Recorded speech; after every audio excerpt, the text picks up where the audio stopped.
हाय दोस्तों, मैं ओम प्रकाश सर। और आज जो क्लास चलेगा वो क्लास 10th चलेगा। 10th क्लास 2 मार्क्स जो हम पढ़ा रहे थे वही क्लास को मैं कंटिन्यू पार्ट 2 लेकर के आया हूँ।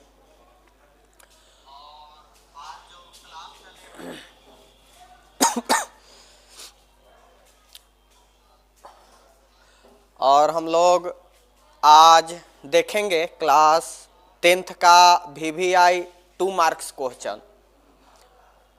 पार्ट 1 आप लोग अवश्य देखे होंगे जो डायरेक्ट बोर्ड में क्वेश्चन पूछा गया है या आगे चल के पूछने वाला है, वही क्वेश्चन को यहाँ पे डिस्कस किया जा रहा है विथ आंसर के साथ में। तो आज क्लास 10th का VVI 2 मार्क्स क्वेश्चन चल रहा है।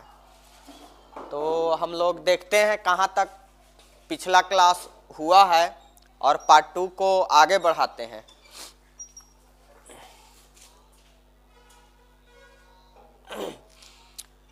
तो जैसे कि आप लोग जान रहे हैं, क्लास 10th का फिजिक्स चैप्टर 1 चैप्टर जो प्रकाश के प्रवर्तन तथा अपवर्तन है, जिसमें हम लोग प्रकाश के गुण को पहला नंबर पर रखे थे। प्रकाश को गुण से 100% चाहे तो ऑब्जेक्टिव पूछ देता है या तो फिर 2 मार्क्स में पूछ देता है कि प्रकाश के 2 गुण को बताए। तो पिछले क्लास में हम लोग देख चुके थे कि 2 मार्क्स कैसे क्वेश्चन पूछता है और 1 मार्क कैसे क्वेश्चन पूछता है। इसके बाद हम लोग 2 मार्क्स में चले थे कि प्रकाशीय किरण पुंज। और आज हम लोग जो पार्ट 2 में पढ़ने वाले हैं वो VVI 2 मार्क्स क्वेश्चन को देख रहे हैं।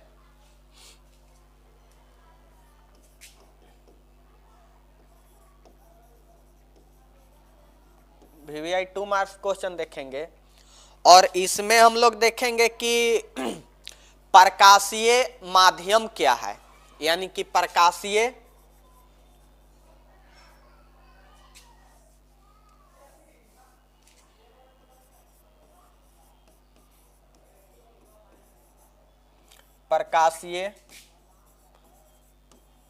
माध्यम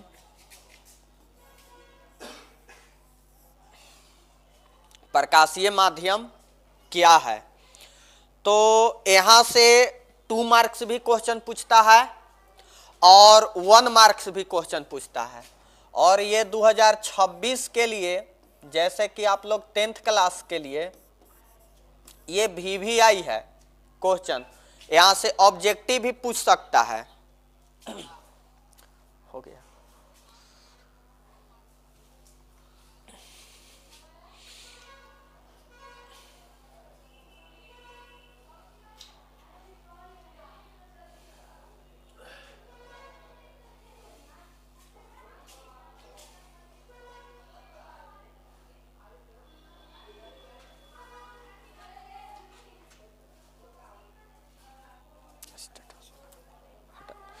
हाँ, तो जैसे कि आप लोग देख सकते हैं कि प्रकाशीय माध्यम क्या है। तो माध्यम में आप लोग समझिए जैसे कि रास्ता, प्रकाशीय माध्यम एक छोटा सा ट्रिक है। माध्यम मतलब रास्ता। अब प्रकाशीय माध्यम में रास्ता में यदि बात किया जाए तो रास्ता चाहे तो सीधा हम लोग जा सकते हैं और चाहे तो रास्ता में रुकावट भी आ सकता है। तो उसी प्रकार से देखेंगे कि प्रकाशीय माध्यम क्या है। तो प्रकाशीय माध्यम वैसा माध्यम जिनसे होकर प्रकाश तुरंत गमन करे या अंतः रूप से गमन करे, उसी को बोला जाता है प्रकाशीय माध्यम। और क्वेश्चन फिर पूछ देता है कि प्रकाशीय माध्यम होता है कितने प्रकार के। तो प्रकाशीय माध्यम यानी कि ऑप्टिकल मीडियम जो है, प्रकाशीय माध्यम, ये 3 प्रकार के होता है। प्रकाशीय माध्यम जो होता है 3 प्रकार के होता है।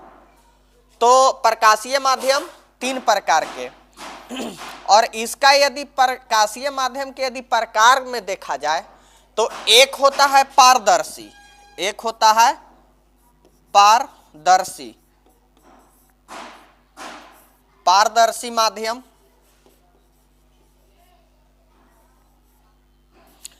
और दूसरा होता है पारभासी माध्यम, पारभासी माध्यम। हम लोग ध्यान से इस क्वेश्चन को देखेंगे। एक होता है पारदर्शी माध्यम, एक होता है पारभासी माध्यम, और दूसरा होता है अपारदर्शी माध्यम।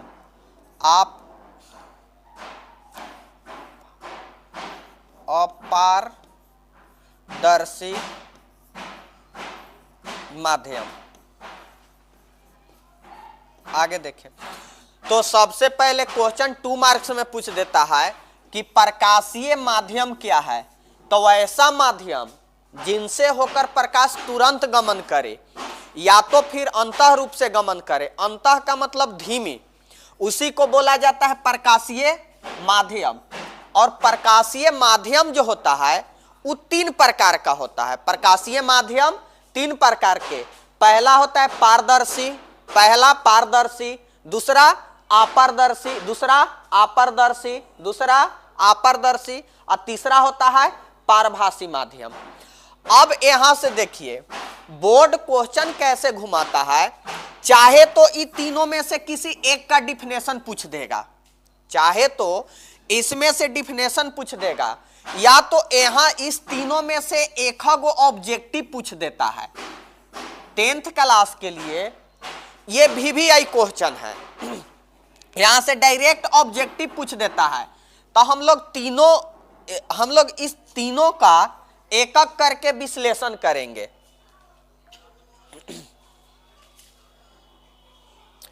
तो सबसे पहला हम देखेंगे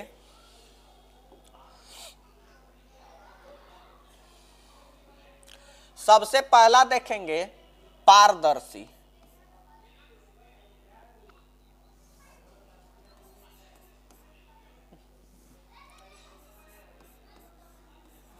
पारदर्शी माध्यम, पारदर्शी माध्यम।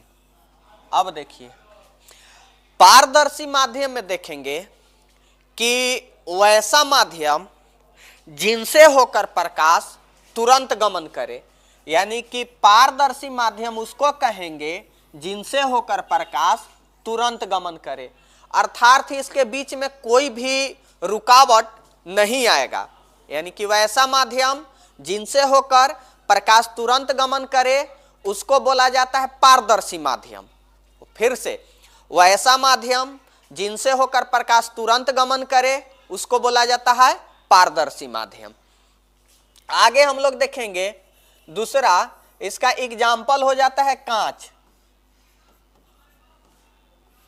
यदि देखा जाए दूसरा पारदर्शी माध्यम, दूसरा देखा जाए पारभासी,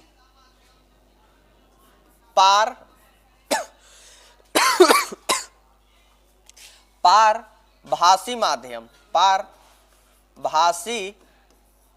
पारभासी माध्यम। अब देखिए पारभासी माध्यम का कहानी क्या है। पारभासी माध्यम का कहानी है कि प्रकाश तो आर पार होगा, लेकिन धीमी रूप से प्रकाश आर पार होगा। जैसे में हम लोग बचपन में या तो फिर थोड़ा बड़े हुए होंगे तो आप लोग घर पे देखे होंगे कि जैसे तेल लगा हुआ कागज अगर आप लोग उठा करके देखते हैं तो प्रकाश तो आर पार होता है, प्रकाश आर पार होता है, लेकिन प्रकाश धीमी रूप से आर पार होता है।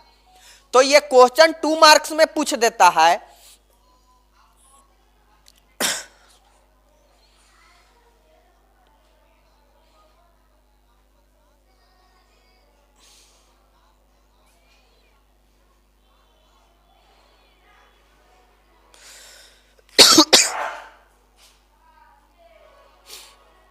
चलिए तो क्वेश्चन देखेंगे पारभासी माध्यम, पारभासी माध्यम यदि देखा जाए तो वैसा माध्यम, इसको डिफिनेशन ध्यान से सुनिएगा, वैसा माध्यम जिनसे होकर प्रकाश, वैसा माध्यम जिनसे होकर प्रकाश तुरंत गमन, वैसा माध्यम जिनसे होकर प्रकाश अंतः रूप से गमन करे। अंतः का मतलब होता है, अंतः का मतलब होता है धीमी, अंतः का मतलब होता है धीमी रूप से गमन करे। जैसे में इसका क्वेश्चन ये कंपटीशन में भी आई है, जैसे पारदर्शी माध्यम का पूछ देगा कि इनमें से कौन सा पारभासी माध्यम है, इनमें से कौन सा पारदर्शी माध्यम है और इनमें से कौन सा अपारदर्शी माध्यम है। तो पारभासी, इसमें तीनों में पारभासी भी आई है और पारभासी 2 मार्क्स में बहुते बार पूछा हुआ है, यानी कि प्रकाश धीमी रूप से गमन करे। जैसे कि हुआ कांच, अगर कांच को हम लोग घिस देते हैं तो प्रकाश अंतः रूप से यानी कि धीमी रूप से प्रकाश पार होता है। अगला यदि देखा जाए तो तेल लगा हुआ कागज, तेल, और ये तो बोर्ड के लिए समझिए कि माई बाप सब है। अगर क्वेश्चन पारभासी से अगर क्वेश्चन पूछेगा तो पूछ देगा कि इनमें से कौन पारभासी है और दे देगा ऑप्शन ये। तो ध्यान दीजिएगा कि तेल लगा हुआ जो कागज होता है या तो फिर एक कांच होता है और एक घिसा हुआ कांच होता है। तो कांच कहेगा तब पारदर्शी हो जाएगा, यदि कांच को घिस देंगे तो वो हो जाएगा पारभासी। एक होता है तेल लगा हुआ, तेल लगा हुआ कागज, तेल लगा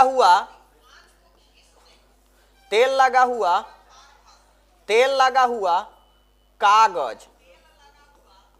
अब देखिए ये दोनों 100% संभावना है कि बोर्ड में अगर ऑब्जेक्टिव पूछेगा तो ये आपका 2026 के लिए हम लिख करके दे रहे हैं 100%, 100% गारंटी है कि यहां से क्वेश्चन जरूर रहने वाला है।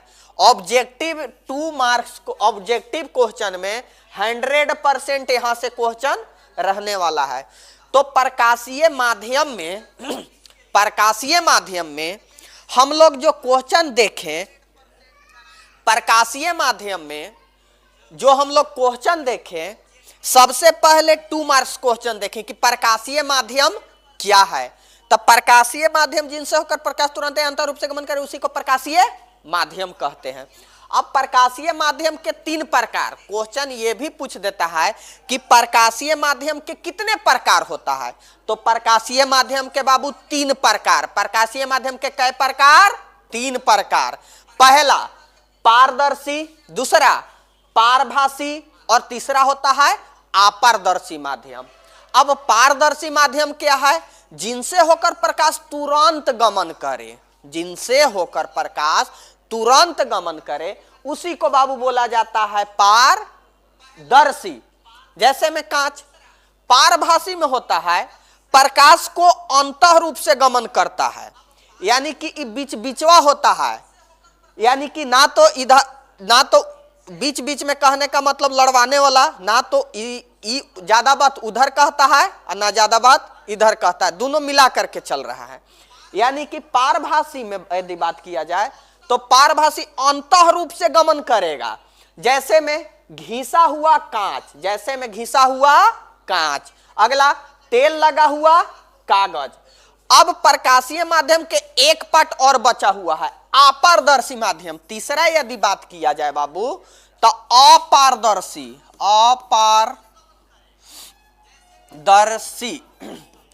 अपारदर्शी माध्यम। ध्यान देंगे, अपारदर्शी माध्यम कहने का मतलब मतलब अपारदर्शी कहे के मतलब कि आर पार नहीं होने दे, जिनसे होकर प्रकाश यानी कि लाइट जो होता है आर पार नहीं होता है, उसी को बोला जाता है बाबू अपारदर्शी। अब अपारदर्शी में यदि पूछ दे तो पहला ही क्वेश्चन डाल देता है कि इनमें से कौन अपारदर्शी है, इनमें से कौन अपारदर्शी है, जिनसे होकर प्रकाश पार नहीं होता है बाबू, उसी को अपारदर्शी कहते हैं। फिर से अपारदर्शी किसको कहते हैं, तो जिनसे होकर प्रकाश आर पार ना हो, उसी को बोला जाता है अपारदर्शी। जैसे में दीवाल, दीवाल क्या दीवाल से प्रकाश आर पार हो जाता है। दूसरा स्थान ईंट, ईंट से क्या प्रकाश आर पार हो जाता है, तो ये इसका एग्जाम्पल है दोनों का। चलिए, तो यहां से जो आप लोग पढ़े, यानी कि 2 मार्क्स हम लोग क्वेश्चन को सॉल्व कर रहे हैं। 2 मार्क्स क्वेश्चन में हम लोग देखें कि प्रकाशीय माध्यम क्या है। प्रकाशीय माध्यम के फिर देखें, प्रकाशीय माध्यम में जो हम लोग देखें कि प्रकाशीय माध्यम के कितने प्रकार होता है, तो प्रकाशीय माध्यम के बाबू 3 प्रकार। प्रकाशीय माध्यम के कई प्रकार, 3 प्रकार। प्रकाशीय माध्यम के कई प्रकार, 3 प्रकार। पहला पारदर्शी, दूसरा पारभासी, और तीसरा होता है, बोल रहे बाबू क्या होता है, अपारदर्शी। क्या होता है, अपारदर्शी। अब देखिए प्रकाशीय माध्यम के एग्जाम्पल दे दे तो कांच, प्रकाशीय थी पारदर्शी माध्यम की एग्जाम्पल दे दे तो कांच, पारभासी के एग्जाम्पल दे दे तो तेल लगा हुआ कागज, तेल लगा हुआ कागज, घिसा हुआ कांच। तो कई बार एक ध्यान दीजिएगा, पारदर्शी और पारभासी में ये जो कांच जो होता है ना, इसी को कह देगा, कभी पूछ देगा कि इनमें से कौन पारदर्शी है, तो दे देगा कांच, घिसा हुआ कांच। तो ध्यान दीजिएगा, घिसा हुआ कांच जो हो जाएगा वो क्या हो जाएगा, पारभासी, और खलिए कांच को हो जाएगा पारदर्शी। और अपारदर्शी तो जान ही रहे हैं कि जिनसे होकर प्रकाश आर पार नहीं होता है, उसी को बोला जाता है बाबू अपारदर्शी। जैसे में हो जाएगा दीवाल और जैसे में हो जाएगा ईंट। अब आप लोग अपने से भी एग्जाम्पल, इतना पढ़ैला के बाद आप लोग अपने से भी एग्जाम्पल को देख सकते हैं। ऐसे जितना भी एग्जाम्पल अभी तक पूछा है क्लास 10th के ऑब्जेक्टिव में या तो फिर 2 मार्क्स में, वो यहां से ही पूछा हुआ है। चाहे तो आपको कांच दे देगा, या तो फिर घिसा हुआ कांच दे देगा, तेल लगा हुआ कागज दे देगा, या तो फिर ईंट दे देगा। यही जो चारों ऑप्शन है वो ऑब्जेक्टिव में आप लोग के हूबहू एकदम छपता है। तो आप लोग इस क्वेश्चन को ध्यान से, और आप लोग के नोट्स में जब हम क्लास ले रहे थे, क्लास 10th का जब क्लास चल रहा था, तो हम वहां पे VVI लिखवाए हैं, और वहां से भी आप लोग नोट्स कर सकते हैं, और यहां से भी आप लोग पढ़ सकते हैं। हम लोग अब आगे क्लास को लेकर के चलते हैं, प्रकाशीय माध्यम से आगे लेकर के चलते हैं। आगे यदि बात किया जाए तो प्रकाश के परावर्तन से नियम पूछ देता है कि प्रकाश के परावर्तन के नियम को बताएं। तो प्रकाश के परावर्तन के जो नियम होता है, अगर देखा जाए प्रकाश के परावर्तन के नियम, तो एक मान लेते हैं, सतह ले लेते हैं,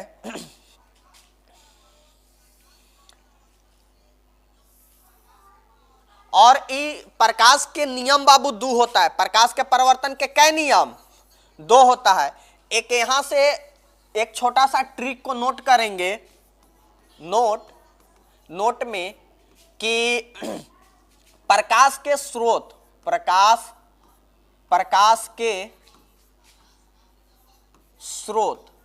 प्रकाश के जो स्रोत होता है बाबू वो 2 होता है। प्रकाश के स्रोत का 2, ये ऑब्जेक्टिव में आप लोग के पूछता है। पहला नंबर पे प्रकाश के स्रोत, दूसरा नंबर पे हम लोग देखेंगे प्रकाशीय किरण पुंज। प्रकाशीय किरण पुंज, प्रकाशीय किरण पुंज कितने प्रकार का होता है बाबू, तो ई भी होता है प्रकाशीय किरण पुंज 3 प्रकार के, प्रकाशीय किरण पुंज 3 प्रकार के, प्रकाशीय किरण पुंज तीन प्रकार के। आगे हम लोग देखेंगे तीसरा स्थान पे कि प्रकाशीय माध्यम कितने प्रकार का होता है। प्रकाशीय माध्यम प्रकाशीय माध्यम जो होता है ये भी तीन ही प्रकार का होता है। अगर इसमें दो भाग होता है बाबू, एक प्रदीप्त और दूसरा अप्रदीप्त। इसमें प्रदीप्त और दूसरा अप्रदीप्त। इसमें हो गया समानांतर किरण पुंज, अभिसारी किरण पुंज, अपसारी किरण पुंज। इसमें भी तीन ही होता है, पारदर्शी, पारभासी, अपारदर्शी। अगला चौथा देखेंगे प्रकाश के परावर्तन के कितने नियम होते हैं।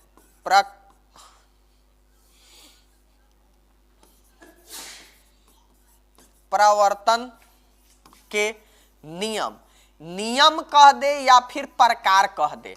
नियम या तो प्रकार,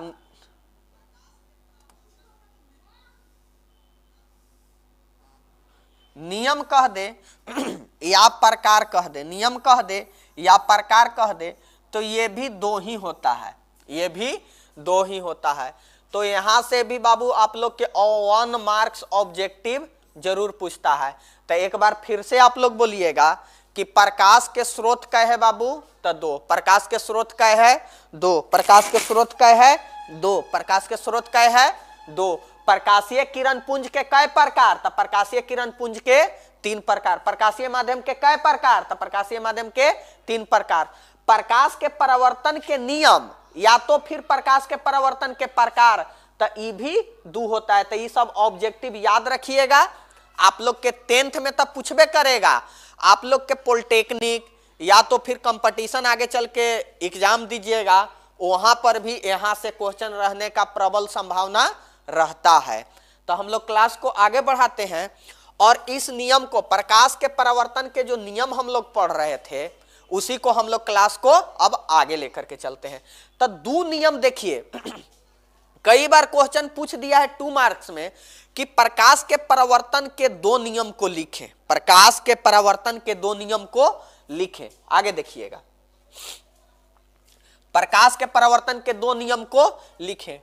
तो पहला नियम होता है जो आपतन कोण यानी कि साइन आई यानी कि एंगल आई बराबर होता है एंगल आर के, यानी कि ये होता है आपतन कोण। आपतन कोण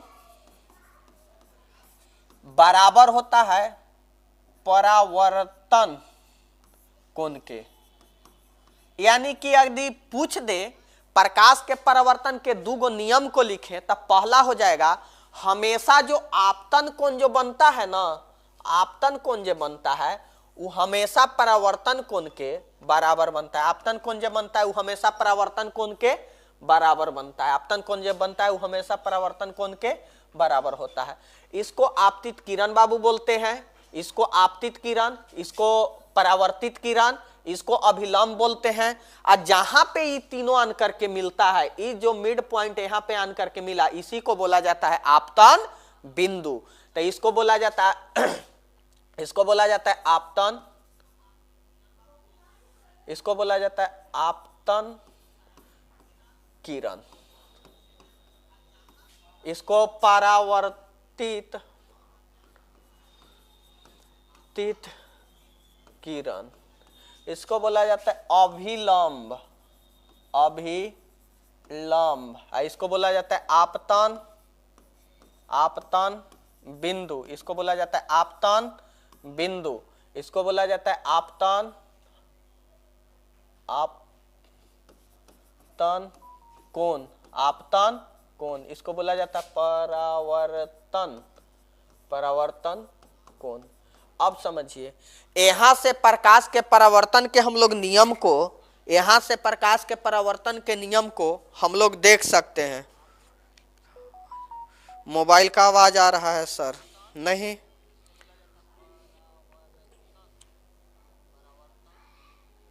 गजब हमारे गुरुजी। यहां से प्रकाश के परावर्तन के हम लोग नियम को, यहां से प्रकाश के परावर्तन के नियम को हम लोग देख सकते हैं। मोबाइल का आवाज आ रहा है सर? नहीं। चलिए हम लोग आगे देखते हैं।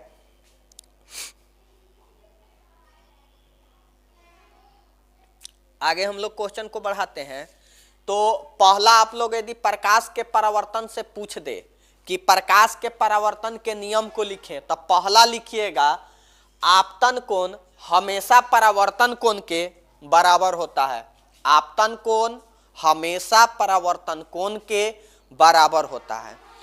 दूसरा, यदि इसी का नियम में दूसरा देखा जाए तो यहां से हम लोग बोल सकते हैं कि यहां से जो आपतित किरण है, आती हुई किरण को आपतित किरण बोलते हैं और जाती हुई किरण को परावर्तित किरण बोलते हैं। तो यहां से हम लोग आती हुई किरण को आपतित किरण तथा परावर्तित किरण पर खींचा गया आपतन बिंदु पर खींचा गया अभिलंब जो लंबवत गिर रहा है उसी को यानी कि आपतित किरण बोलेंगे। किस तरीका से? दूसरा नियम एकदम बहुत ही आसान है, एकदम मक्खन है, एकदम मक्खन है। आप लोग के आराम से इजीली याद हो जाएगा दोनों नियम। पहला नियम तो आसानी है, एंगल आई बराबर एंगल आर, एंगल आई बराबर एंगल आर। दूसरा है आपतित किरण, ध्यान से देखेंगे, सभी लोग बोर्ड पर ताकेंगे, देखेंगे ध्यान से, यानी कि आपतन कोण, परावर्तन कोण, आपतन बिंदु पर खींचा गया अभिलंब, तीनों एक ही तल के एक ही बिंदु पर होते हैं, तीनों एक ही तल के एक ही बिंदु पर होते हैं। तो लिखना जरूरी नहीं है, आप लोग समझ जाइए कि आपतित किरण कौमा परावर्तित किरण तथा आपतन बिंदु पर खींचा गया अभिलंब तीनों एक ही तल के एक बिंदु पर होते हैं। तब प्रकाश के बाबू परावर्तन के दो गो नियम होता है, एंगल आई बराबर एंगल आर, और दूसरा होता है आपतित किरण परावर्तित किरण तथा आपतन बिंदु पर खींचा गया अभिलंब तीनों एक ही तल के एक ही बिंदु पर होते हैं। चलिए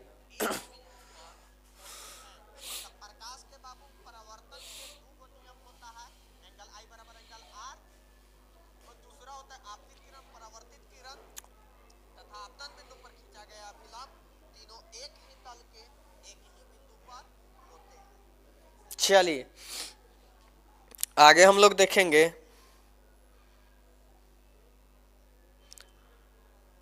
रवीश बाबू का सर, का बाबू पढ़ाई हो रहा है? फजान सर,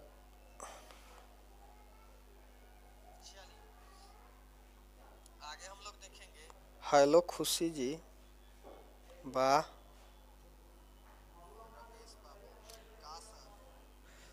फजान सर, बहुत बढ़िया सर जी, वाह।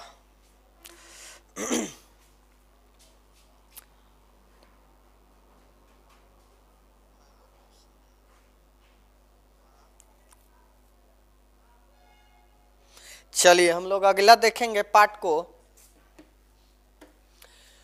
तो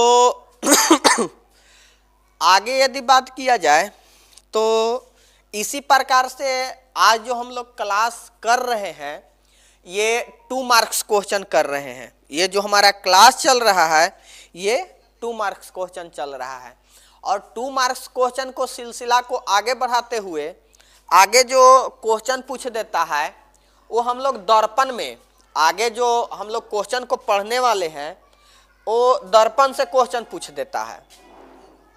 यानी कि दर्पण यानी कि दर्पण यानी कि मिरर, यानी कि मिरर में यदि बात किया जाए तो मिरर में यदि बात किया जाए तो यहां से मिरर जो होता है वो 2 प्रकार के होता है। एक समतल दर्पण, एक होता है समतल दर्पण और दूसरा होता है गोलीय दर्पण। एक होता है समतल दर्पण, दूसरा होता है गोलीय यानी कि प्लेन मिरर, और दूसरा होता है स्फेरिकल मिरर यानी कि दर्पण। आगे समझिएगा कि समतल दर्पण उसको कहते हैं जिसका परावर्तक सतह समतल हो, और गोलीय दर्पण यानी कि गोलीय दर्पण को भी 2 भागों में बांटा गया है। एक बांटा गया है अवतल दर्पण, एक बांटा गया है अवतल दर्पण, अवतल दर्पण, और दूसरा बांटा गया है उत्तल, दूसरा बांटा गया है उत्तल दर्पण। आगे समझिएगा, एक होता है समतल दर्पण और दूसरा होता है बाबू उत्तल दर्पण।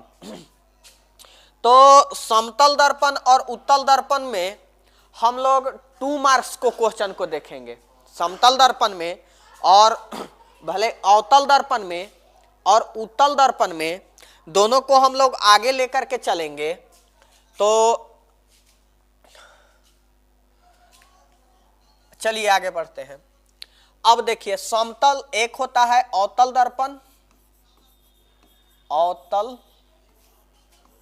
दर्पण, और दूसरा होता है उत्तल दर्पण, उत्तल दर्पण। आगे बढ़िएगा, यानी कि एक होता है कॉनकेव मिरर,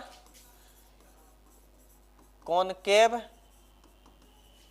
मिरर, और दूसरा होता है कॉन्वेक्स,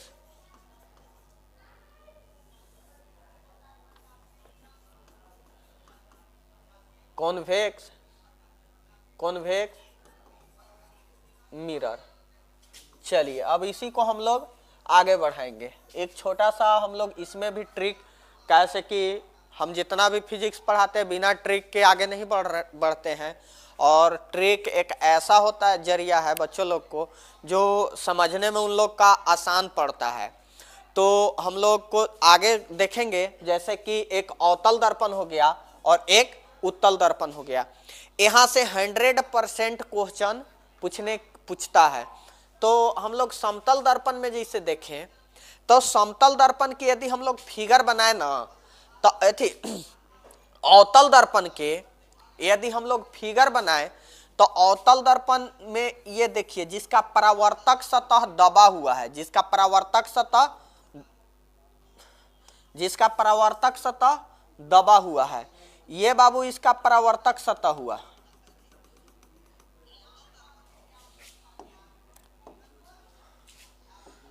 ये इसका परावर्तक सतह हो गया।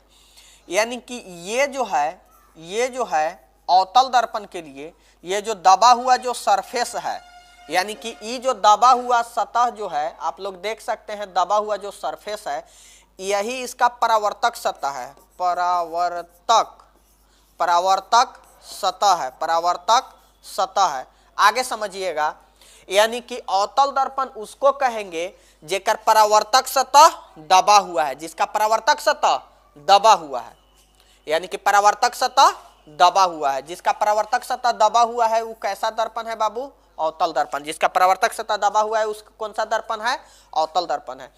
अब उत्तल दर्पण में हम लोग देखेंगे, उत्तल दर्पण का फिगर बनता है, उत्तल से पता ही चलता है उत्तल उठा हुआ, उत्तल उठा हुआ। ट्रिक कोची है बाबू?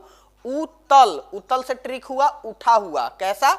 उठा हुआ। यानी कि इसका परावर्तक सतह है जो उठा हुआ रहेगा, इसका परावर्तक सतह जो रहेगा बाबू वो उठा हुआ रहेगा, परावर्तक सतह जो रहेगा वो उठा हुआ रहेगा, जैसे कि आप लोग देख सकते हैं। यानी कि इसका जो परावर्तक सतह है ये उठा हुआ रहेगा, इसका जो परावर्तक सतह जो रहेगा वो उठा हुआ रहेगा। ध्यान से देखिएगा, इसका जो परावर्तक सतह रहेगा वो उठा हुआ रहेगा। आप पढ़ाइए सर जी।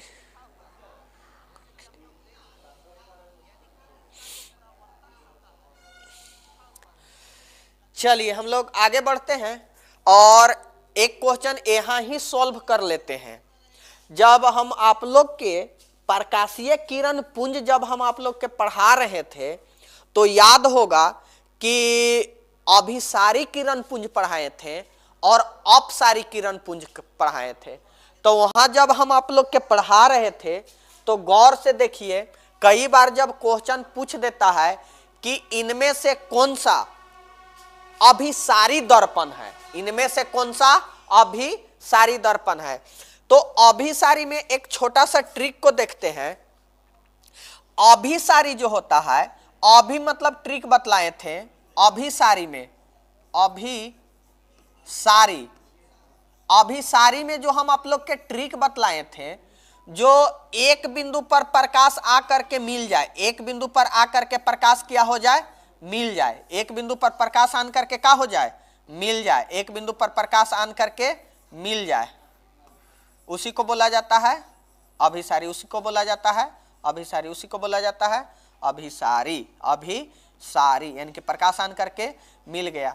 अब देखिए अवतल दर्पण, अवतल दर्पण में आप लोग ऐसा ही कंडीशन को देखेंगे, तो ये जो प्रिंसिपल एक्सेस मान लेते हैं और जितना भी प्रकाश इधर आगे की ओर बढ़ेगा वो परावर्तक सतह से टकरा करके पुनः वापस आ जाता है, पुनः वापस आ जाता है। इसीलिए अवतल दर्पण को अभिसारी दर्पण भी बोलते हैं। तो आप लोग के एक क्वेश्चन, और ये रेलवे टेक्नीशियन कह दीजिए, एएलपी कह दीजिए, या फिर अदर कंपटीशन एग्जाम के लिए भी आई है। तो अगर इसमें बात किया जाए अवतल दर्पण में, अवतल दर्पण को और किस नाम से जाना जाता है, तो अभिसारी दर्पण। अवतल दर्पण को और किस नाम से, अभिसारी दर्पण। बच्चे लोग आप लोग ध्यान से सुनिएगा, क्योंकि ये क्वेश्चन जब आगे पूछेगा तो फिर पता नहीं चलेगा। तो अब ये समझ लीजिए कि अवतल दर्पण को हम लोग अभिसारी दर्पण कहते हैं। क्यों?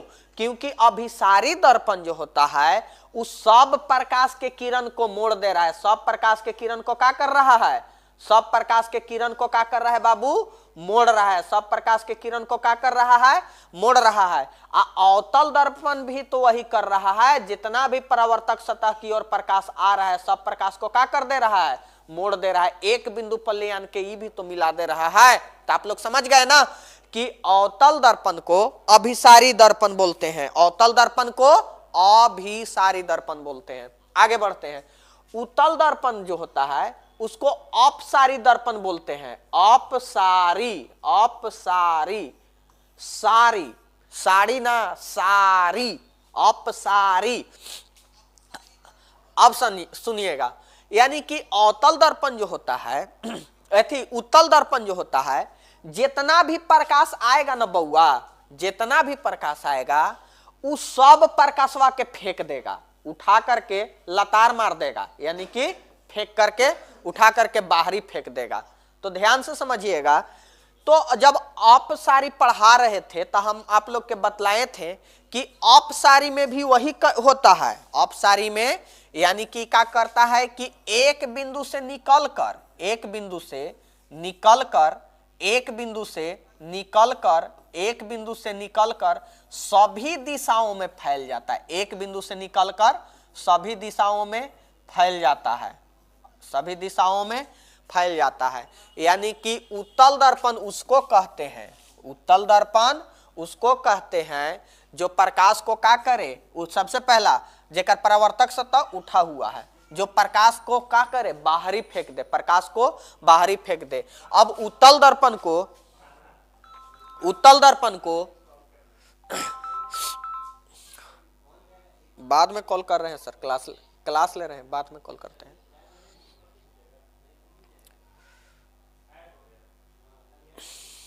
हाँ, तो देखेंगे कि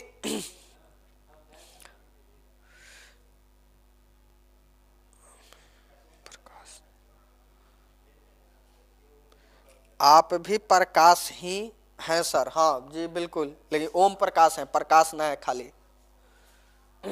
उत्तल दर्पण, सिनेश,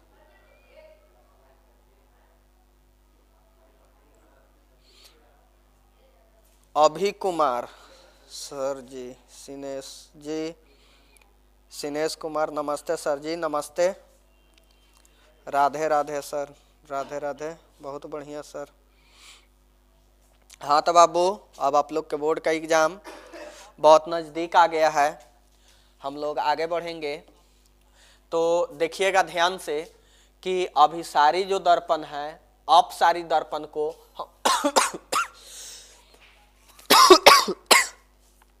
अपसारी दर्पण को उत्तल दर्पण भी बोलते हैं। तो याद रखिएगा, एक छोटा सा एक ट्रिक बना देते हैं जो आप लोग अवश्य नोट कर लीजिएगा। अवतल दर्पण को, अवतल यानी कि कई बार नामों को उलट फेर भी बोल देता है। अवतल अवतल दर्पण को अवतल दर्पण दर्पण एक है बाबू इसका चचेरा भाई उत्तल दर्पण, एक है उत्तल दर्पण, एक है उत्तल दर्पण। उत्तल दर्पण ध्यान से समझिएगा,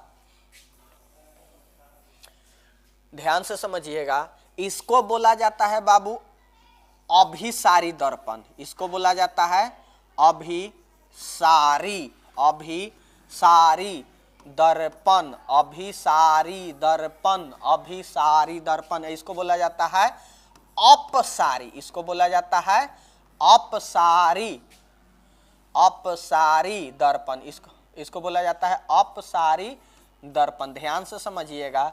इसका जो फिगर होता है वो इस प्रकार से होता है, इसका जो फिगर होता है इस प्रकार से होता है, इसका जो फिगर होता है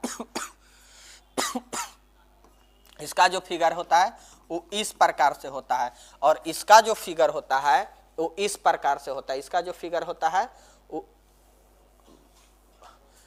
इसका जो फिगर होता है इस प्रकार से होता है, इसका जो फिगर होता है वो इस प्रकार से होता है, इसका जो फिगर होता है इस प्रकार से होता है। चलिए, कोई दिक्कत? तो आप लोग स्क्रीनशॉट जरूर इसका ले लें, क्योंकि ये ऑल एग्जाम के लिए VVI है, खाली 10th क्लास के लिए नहीं है, ये 12 क्लास के लिए भी VVI है। तो आप लोग जरूर इसका स्क्रीनशॉट ले करके या तो फिर अपने कॉपी पर इसका जरूर, इसको शॉर्ट नोट्स के रूप में आप लोग जरूर इसको लिख सकते हैं, ताकि आने वाला टाइम में आपका किसी भी एग्जाम के लिए काम आ जाए। हम लोग क्लास को आगे बढ़ाते हैं, और एक होता है 2 मार्क्स, जो 2 मार्क्स का अभी जो क्लास चल रहा है वही 2 मार्क्स में हम क्लास को आगे बढ़ाते हैं, और कभी पूछ देता है वास्तविक प्रतिबिंब और काल्पनिक प्रतिबिंब, यानी कि रियल इमेज और वर्चुअल इमेज। कई बार 2 मार्क्स में भी पूछ देता है कि वास्तविक प्रतिबिंब जो है किसे कहते हैं, या तो फिर पूछ देता है कि काल्पनिक प्रतिबिंब किसे कहते हैं, या तो पूछ देता है काल्पनिक प्रतिबिंब किसे कहते हैं। तो वास्तविक प्रतिबिंब और काल्पनिक प्रतिबिंब को हम लोग एक चित्र के द्वारा, चूंकि जितना भी फिजिक्स अभी तक हम पढ़ाए हैं, आप लोग पिछले क्लास में भी देखते आ रहे हैं, कंटिन्यू ये पार्ट 2 चल रहा है। पार्ट 1 पढ़ाए हैं, पिछला वीडियो आप लोग जरूर जा करके देखिएगा। ये पार्ट 2 चल रहा है, और बिना ट्रिक के कुछ नहीं, यानी कि एक ट्रिक दे रहे हैं, इसके बाद पढ़ा रहे हैं। ट्रिक से बच्चे लोग के, मेरा मानना है कि ट्रिक दे देला के बाद बच्चे लोग जल्दी याद कर लेते हैं। तो हम लोग आगे देखेंगे कि एक वास्तविक प्रतिबिंब होता है, एक वास्तविक प्रतिबिंब होता है, और यहां से वास्तविक प्रतिबिंब और काल्पनिक प्रतिबिंब में 2 मार्क्स तक क्वेश्चन पूछबे करता है, साथ में 1 मार्क्स भी क्वेश्चन पूछ देता है। वास्तविक प्रतिबिंब पहले पूछ देता है 2 मार्क्स में कि वास्तविक प्रतिबिंब और काल्पनिक प्रतिबिंब किसे कहते हैं। दूसरा क्वेश्चन पूछता है कि वास्तविक प्रतिबिंब और काल्पनिक प्रतिबिंब में अंतर बताएं, वास्तविक प्रतिबिंब और काल्पनिक प्रतिबिंब में अंतर बताएं, वास्तविक प्रतिबिंब और काल्पनिक प्रतिबिंब में अंतर बताएं। तो हम लोग देखेंगे यहाँ पे एक एक करके दोनों को देख रहे हैं, यानी कि सबसे पहले वास्तविक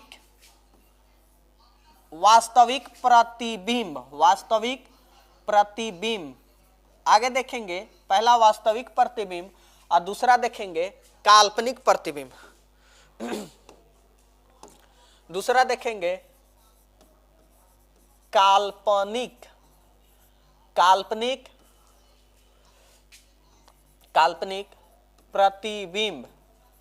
प्रतिबिंब।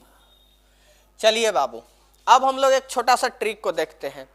वास्तविक प्रतिबिंब कहने का मतलब है कि जो हम लोग सामने, जो हम लोग के बीच में जो सामने जो घटना घटता है उसी को बोला जाता है वास्तविक प्रतिबिंब, यानी कि ये परिवर्तन या अपवर्तन के वास्तविक कटान से मिलकर के बनता है, उसी को बोला जाता है वास्तविक प्रतिबिंब, उसी को बोला जाता है वास्तविक प्रतिबिंब। अब आते हैं काल्पनिक प्रतिबिंब। जैसे कि आप लोग जब सोते हैं तो कई बार आप लोग के सपना आता है कि आज हम अमीर बन चुके हैं, लेकिन वास्तव में ऐसा होता नहीं है। हम लोग कल्पना मन में सोच लेते हैं कि काश हम लोग के 5 लाख रुपया मिलता तो दुबई जाते घूमने, लेकिन ऐसा होता नहीं है। तो यही एक छोटा सा ट्रिक है कि जो हम लोग कल्पना कर लेते हैं, यानी कि कल्पना कर लेते हैं, वही है हमारा काल्पनिक प्रतिबिंब, वह है हमारा काल्पनिक प्रतिबिंब। तो आप लोग ध्यान से सुनेंगे। जैसे आप लोग जब 10th क्लास में गए होंगे तो जरूर आप लोग सोच रहे होंगे कि टॉप 10 में हमको आना है, लेकिन जैसे जैसे जून जुलाई आया होगा तो फिर सोचे होंगे कि ना 400 ठीक है। अब जब निकट आ गया है एग्जाम तो आप लोग सोच रहे होंगे कम से कम फर्स्ट डिवीजन तो आ न जाए। तो आप लोग जोर शोर से मेहनत कीजिए और आगे बढ़ते हैं। देखिए, तो हम लोग जो वास्तविक प्रतिबिंब यानी कि ये प्रकाश के परावर्तन या अपवर्तन के वास्तविक कटान यानी कि वास्तविक रूप से मिलकर के बनता है ना, वो वास्तविक प्रतिबिंब कहलाता है। ध्यान से समझिएगा, इससे इतना ज्यादा बोर्ड में क्वेश्चन पूछता है और हम लिख करके चैलेंज कर रहे हैं 100% यहां से बाबू 1 नंबर तो जरूर पूछेगा। 1 मार्क्स 100% यहां से लिख करके जाइए, 100% 1 मार्क्स पूछने वाला है। तो वास्तविक प्रतिबिंब में देखेंगे कि यह वास्तविक कटान से मिलकर के बनता है। तो यहां से देखिए, एक दर्पण को ले लेते हैं। एक दर्पण,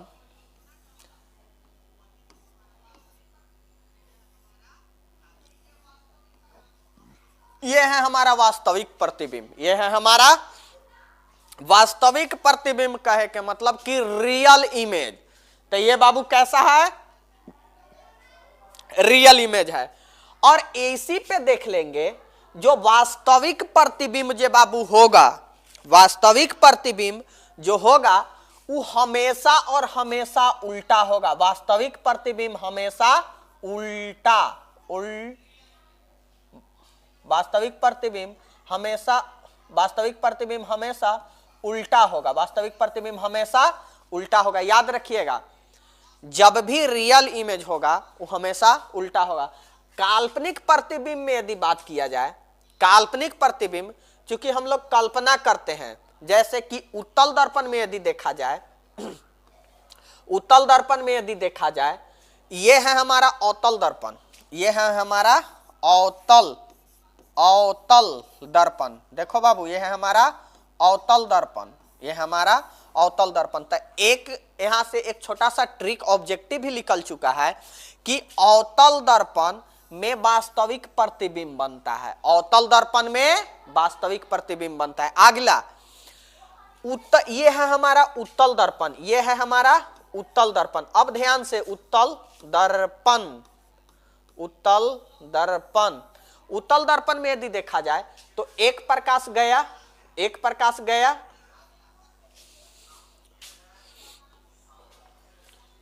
एक ये है प्रकाश यहां पे, यानी कि देखिए तो यहां से प्रकाश को ही फैला देता है। प्रकाश को जब फैला देता है तो हम एक कल्पना करते हैं कि प्रकाश अगर इसको यदि नहीं मिल रहा है, क्योंकि प्रतिबिंब बनाने के लिए कम से कम 2 किरण की जरूरत पड़ती है, कम से कम 2 किरण की जरूरत पड़ती है। राजकुमार, धुरंधर, hello sir. Ranjan Kumar, hello sir.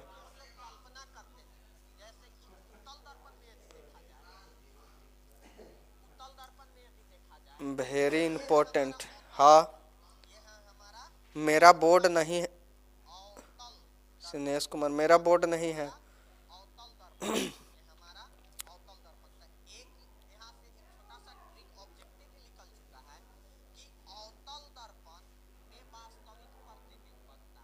चलिए आगे, रंजन कुमार। नहीं बाबू, आप जो मैसेज कर रहे हैं, नहीं, बिल्कुल नहीं। वेरी वेरी इंपॉर्टेंट जी। ये जितना भी क्वेश्चन है VVI एग्जाम्पल है। Hello sir Kushwaha ji, hello sir. हम Raj Robin hello sir. Bittu Kumar ji hello. आगे बच्चे लोग कमेंट जरूर करेंगे। क्या आप लोग को अच्छा लग रहा है जो हम पढ़ा रहे हैं 2 मार्क्स क्वेश्चन? इसी प्रकार से पार्ट 3 भी आने वाला है, तो आप लोग वेट करिए। सिनेश कुमार सॉरी सर, किस बात के लिए?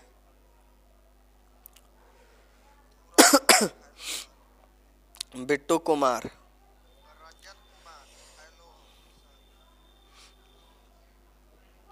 आगे हम लोग बढ़ेंगे।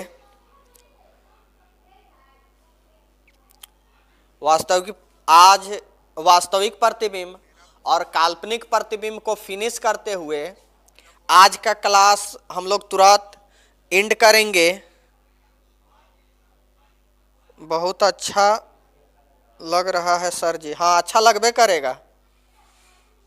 बिट्टू कुमार, ओम प्रकाश कुमार, अरे मेरा ही नाम लिख रहे हो? नहीं बाबू, आप जो मैसेज कर रहे हैं। सिनेश कुमार,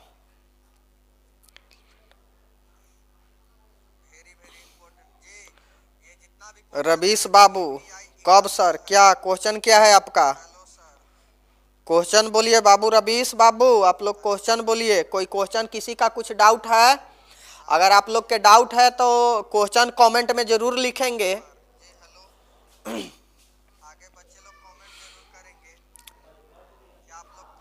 पार्ट 3, हाँ रवीश बाबू बिल्कुल, पार्ट 3 तुरंत आने वाला है और पार्ट 3 में हम कोशिश करेंगे कि 1 चैप्टर को खत्म कर दें। आप लोग को सारे चैप्टर का मक्खन क्वेश्चन निकाल करके हम ले करके रोज आ रहे हैं, तो आप लोग जरूर मन लगा करके पढ़ें। आगे हम लोग बढ़ेंगे। चलिए आगे बढ़ते हैं। यानी कि उत्तल दर्पण जो होता है ना बाबू, उत्तल दर्पण में काल्पनिक प्रतिबिंब बनता है। उत्तल दर्पण में काल्पनिक प्रतिबिंब बनता है। यानी कि जैसे कि आप लोग देख रहे हैं कि प्रकाश तो मिल नहीं रहा है। अगर नहीं मिल रहा है तो हम लोग कल्पना करेंगे कि अगर जाता सोझे तो यहां से इस प्रकार से आगे की ओर आगे बढ़ता है और इस पॉइंट से मिल करके इस प्रकार से मिल करके यहां पे कट जाता, यहां पे कट जाता, यहां पे कट जाता, यहां पे कट जाता। यानी कि जो काल्पनिक रूप से कटता है ना, अगर आप लोग के डाउट है तो रवीश बाबू, शादी कब सर? मतलब यानी कि इस प्रकार से कट गया, यानी कि काल्पनिक प्रतिबिंब आ जाए। आगे हम लोग बोलेंगे। रवीश कुमार, कोई प्रॉब्लम नहीं है ना क्लास लेने में। क्वेश्चन को आगे बढ़ाएंगे और 2 मार्क्स क्वेश्चन बाबू जो प्रकाश के वास्तविक कटान से मिलकर के बनता है उसी को वास्तविक प्रतिबिंब कहते हैं। वास्तविक कटान से मिलकर के बनता है उसी को वास्तविक प्रतिबिंब कहते हैं, और जो काल्पनिक कटान से मिलकर के बनता है उसको काल्पनिक प्रतिबिंब कहते हैं। कोई दिक्कत? आगे बढ़िएगा। यानी कि वास्तविक प्रतिबिंब जो रियल रूप से बनता है वो अवतल दर्पण में, और जो काल्पनिक रूप से, जैसे कि आप लोग देख रहे हैं कि प्रकाश तो मिल नहीं रहा है। अगर नहीं मिल रहा है तो हम लोग कल्पना करेंगे कि अगर जाता सोचे। सर का शादी नहीं हुआ है। अरे तोनी के पढ़ना है। धुरंधर कुमार, दिक्कत है? हाँ बाबू, आपका अगर दिक्कत है तो आप लोग क्वेश्चन को जरूर भेजें मेरे पास।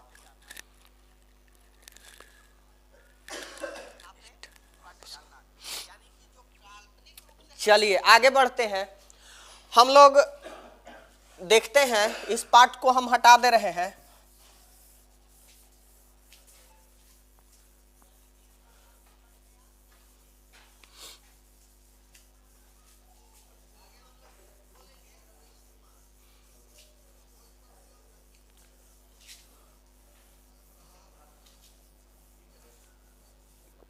चलिए देखेंगे आगे।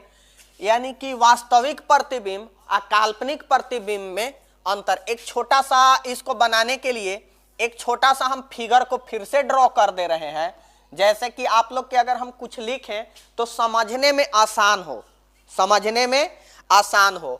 तो ये बस 1 सेकेंड,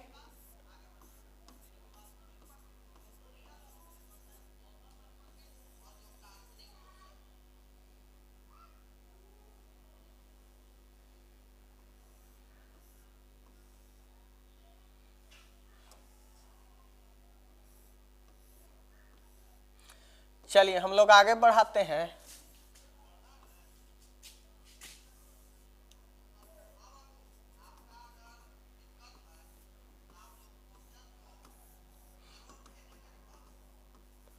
चलिए हम लोग फिगर को फिर से ड्रॉ कर लिए।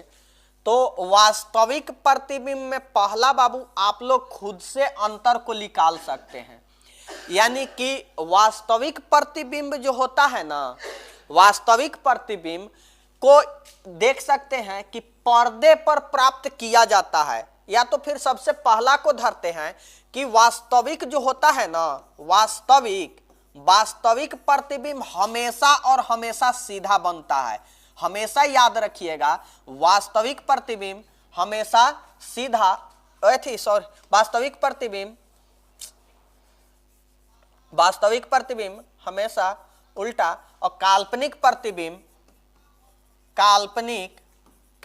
प्रतिबिंब हमेशा और हमेशा सीधा बनता है। चलिए आगे की ओर बढ़िएगा। दूसरा यदि हम एग्जाम्पल ले लें तो जो वास्तविक प्रतिबिंब होता है ना, इसको हम पर्दे पर प्राप्त कर सकते हैं। जैसे कि देखिए, ये अगर इसको पर्दा मान ले तो रियल रूप से मिला है, रियल रूप से मिला है, यानी कि पर्दे पर प्राप्त किया जाता है, पर्दे पर प्राप्त किया जाता है।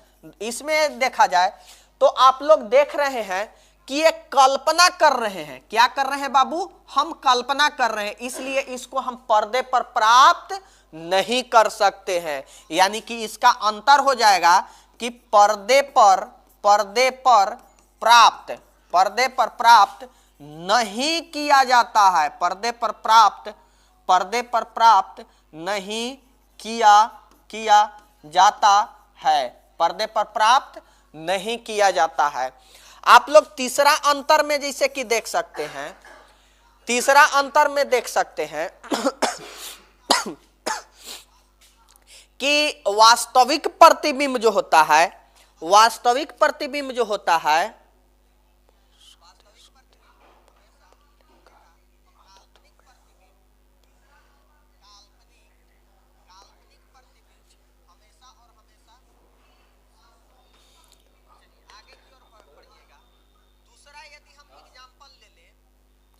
चले दीजिए। बहुत अच्छा जी, हाँ धुरंधर, क्या बात कर रहे हो अपने में। सुनते सुनते बाबू बोलने का आदत हो गया है। क्या आदत हो गया है का सर? आप लोग के यदि क्वेश्चन में दिक्कत है तो क्वेश्चन आप लोग हमसे करें, क्योंकि आप लोग के बोर्ड का बाबू एग्जाम है। आपसी में आप लोग अगर इस तरीका से बात करेंगे तो आप लोग गार्जियन के अवश्य धोखा दे रहे हैं। आप लोग आपसी में बात ना करें। अगर आप लोग के क्वेश्चन में दिक्कत है तो आप हमसे क्वेश्चन को करें, ना कि आप लोग अपने में। आप ऐसा पढ़ाते हैं कि कोई दिक्कत नहीं है सर। हाँ बाबू, कोई दिक्कत नहीं, किसी भी प्रकार से दिक्कत नहीं है। यहाँ तक कि हूबहू जो मैं पढ़ा रहा हूँ, जब आप लोग बोर्ड के एग्जाम दे करके आएंगे तो ये जो मैं पढ़ा रहा हूँ स्क्रीनशॉट करके इसमें मैं सेव कर रहा हूँ। अगर मेरा पढ़ाया हुआ नहीं लड़ा तो जे ना से।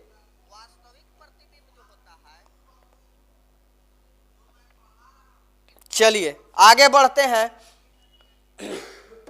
चलो बाबू, वास्तविक प्रतिबिंब बाबू हमेशा उल्टा, वास्तविक प्रतिबिंब हमेशा उल्टा, काल्पनिक प्रतिबिंब बाबू हमेशा सीधा, काल्पनिक प्रतिबिंब हमेशा सीधा। वास्तविक प्रतिबिंब जो होता है इसको पर्दे पर उतारा जा सकता है, वास्तविक प्रतिबिंब को पर्दे पर उतारा जा सकता है, काल्पनिक प्रतिबिंब को पर्दे पर नहीं उतारा जा सकता है। अब सुनिए, अगला जो वीवीआई है, रेलवे का भी वीवीआई है, बिहार पुलिस का, बोर्ड का तो छोड़ दीजिए, कंपटीशन के लिए भी वीवीआई है। यानी कि वास्तविक प्रतिबिंब जो होता है ना, वास्तविक प्रतिबिंब केवल अवतल दर्पण बनाता है, वास्तविक प्रतिबिंब अवतल दर्पण बनाता है। और काल्पनिक प्रतिबिंब जो होता है वीवीआई, डबल स्टार के साथ में लिखो, डबल स्टार के साथ में। ये आपका जिंदगी में जब आप कंपटीशन क्लास करिएगा तो जरूर इसको पढ़ाया जाएगा। तो आगे बढ़ते हैं, हम लोग आते हैं कि काल्पनिक प्रतिबिंब। तो हम लोग जानते हैं कि समतल दर्पण, सबसे पहले उत्तल को ही ले लेते हैं।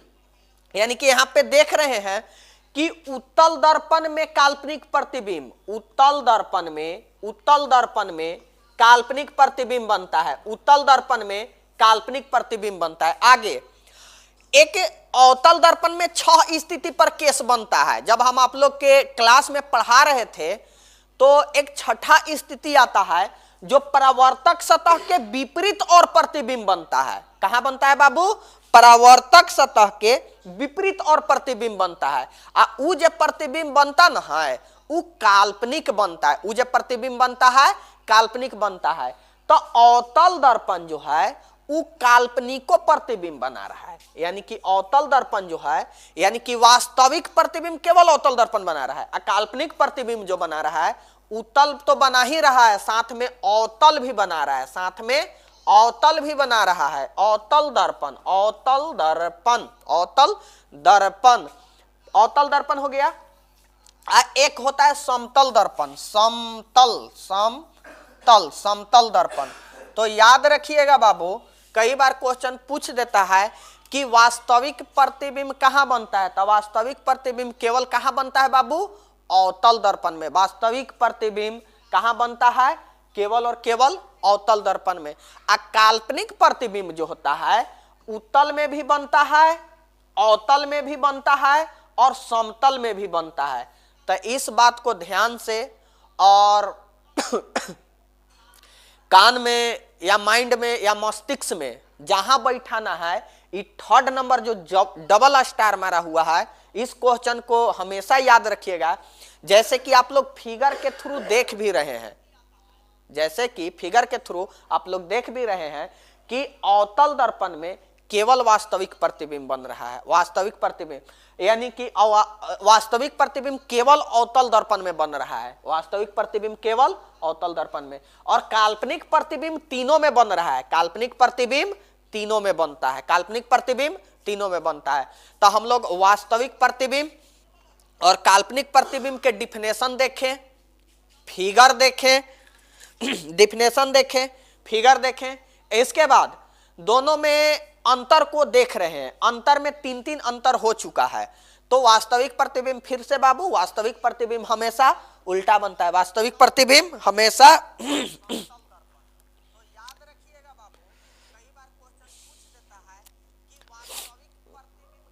वास्तविक प्रतिबिंब जो होता है उल्टा बनता है और काल्पनिक प्रतिबिंब सीधा बनता है। इसे पर्दे पर उतारा जाता है, इसे काल्पनिक को पर्दे पर नहीं उतारा जाता है। वास्तविक हमेशा अवतल दर्पण में बनता है, काल्पनिक अवतल में भी बनता है, उत्तल में भी बनता है और समतल में भी बनता है।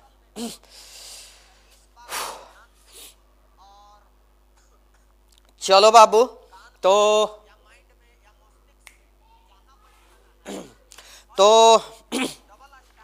आज का क्लास हम यहीं पे एंड कर रहे हैं और बहुत जल्द हम लोग भाग 3 लेकर के आएंगे और कंटिन्यू यहीं से क्लास को आगे बढ़ाएंगे। और आप लोग के बोर्ड के एग्जाम देना है, मन लगा करके पढ़िए और सेट प्रैक्टिस जरूर करें। ऑब्जेक्टिव क्वेश्चन को ज़्यादा से ज़्यादा ऑब्जेक्टिव क्वेश्चन को कवर करने का कोशिश करें। क्योंकि 2 मार्क्स में डेली का डोज तो हम बोर्ड पर यहाँ करा दे रहे हैं, साथ में यहाँ ऑब्जेक्ट 2 मार्क्स ही नहीं, हम ऑब्जेक्टिव इसमें से ना जाने कितना सारा ऑब्जेक्टिव आया है। तो जितना भी ऑब्जेक्टिव आया है आप एक कॉपी ले लीजिएगा, और जो जो हम ऑब्जेक्टिव बोल रहे हैं आप लोग अवश्य क्वेश्चन को लिख करके उसको याद करिएगा। तो आज का क्लास हम यहीं पे एंड कर रहे हैं।